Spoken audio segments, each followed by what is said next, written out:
Hi guys! Welcome to Best Friend's Kitchen! If you are new to our channel, please subscribe so you will get updated for our future videos. So today, we're going to show you how to make coffee van.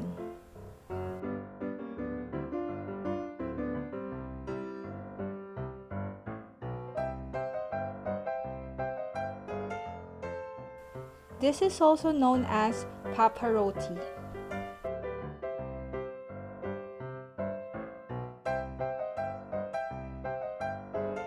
So, eto nga po pala ang complete list of ingredients for this recipe. Alright, simulan na natin sa paggawa ng dough. Sa isang mixing bowl, ilagay lang natin ang lahat ng dry ingredients except sa instant dry yeast. Haluin lang ito hanggang mag-well combined.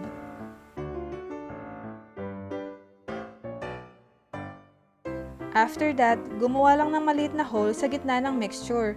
Tapos, isalin na yung warm milk.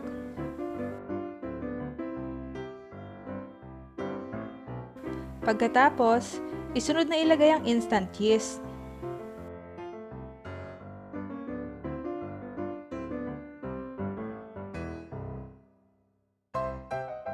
Haluin lang itong mabuti hanggang mag-form yung dough.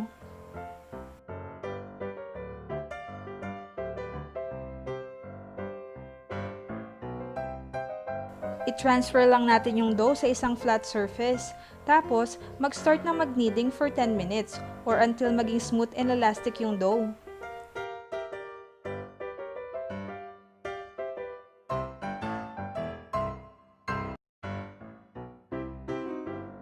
Kapag medyo smooth na yung dough, ilagay lang natin yung butter at i-continue ang pag-knead hanggang mag-incorporate yung butter sa dough.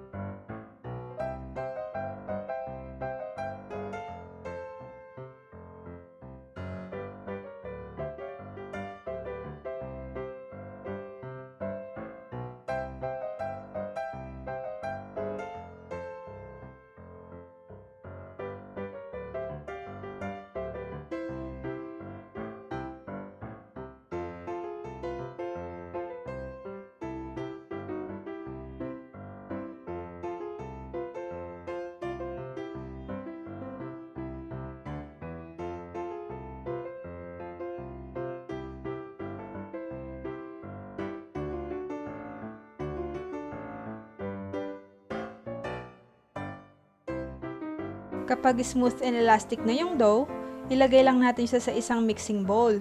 Tapos, takpan ng isang tela at hayaang umalsa sa loob ng isang oras.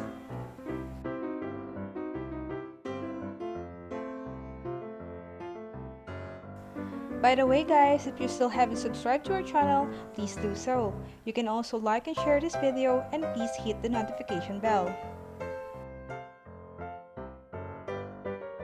Habang hinihintay nating umalsa yung dough, i-prepare muna natin yung toppings.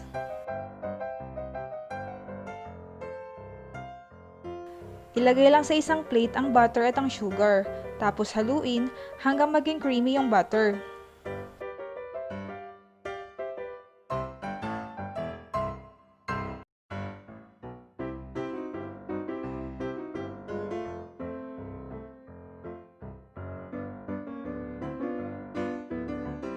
Pagkatapos, isunod na ilagay ang egg yolk at ang egg whites.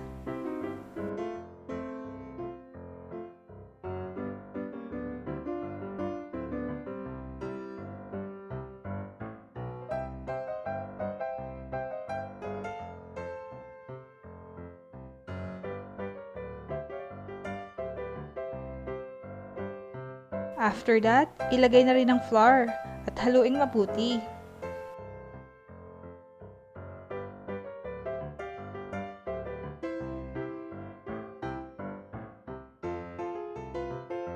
Lusawin lang ang isang kutsarang instant coffee sa 4 na kutsaritang hot water.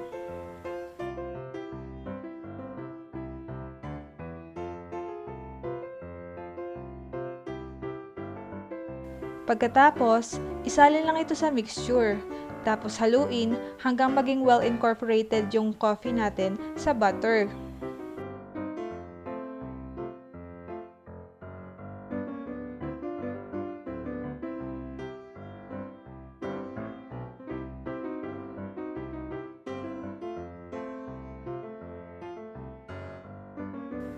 I-transfer lang natin yung mixture sa isang piping bag. At pagkatapos, iset aside muna.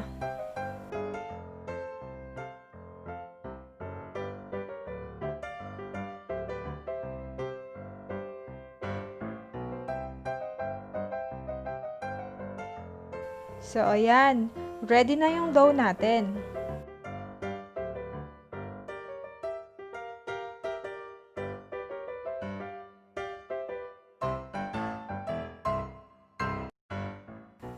I-transfer lang yung dough sa isang flat surface.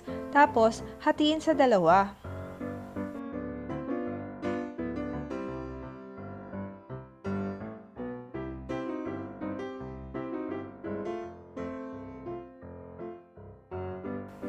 I-roll lang natin ang bawat isang dough pahaba.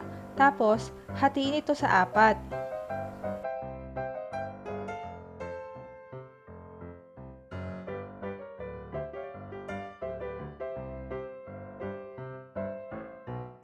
So, bali 8 buns ang magagawa natin for this recipe.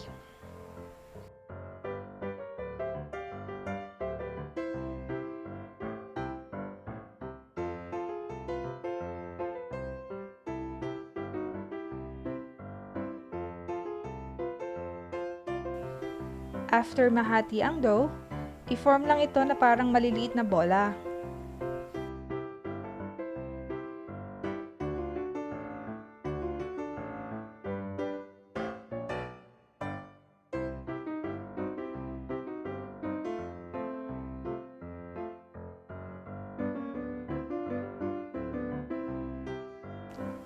Pagkatapos, paalsahin ulit ito sa loob ng 15 minutes.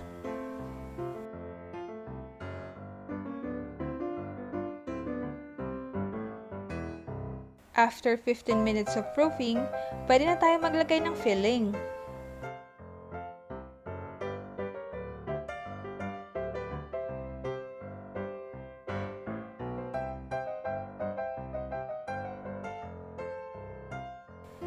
I-flatten lang yung dough gamit ang isang rolling pin.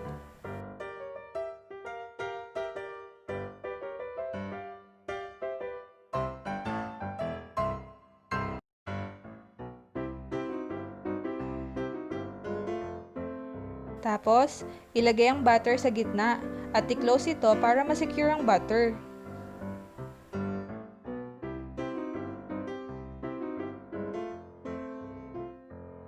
Siguraduhin lang na properly close yung dough para hindi tumulo yung butter pag binibake. After malagyan ng filling ang lahat ng dough, takpan lang ito ng plastic wrap at paalsahin muli sa loob ng 1 oras.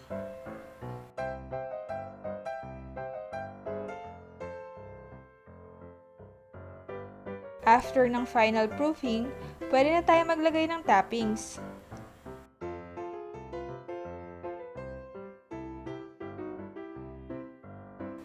Maglagay lang ng coffee and butter mixture sa ibabaw ng dough.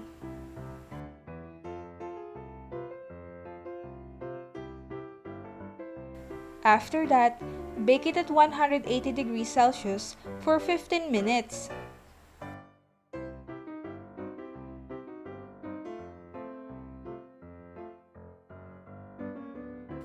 So, eto na yung magiging itsura niya after baking.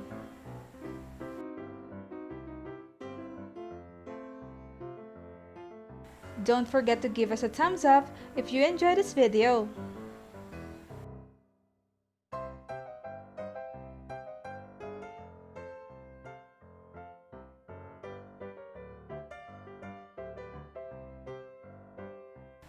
Thank you so much for watching.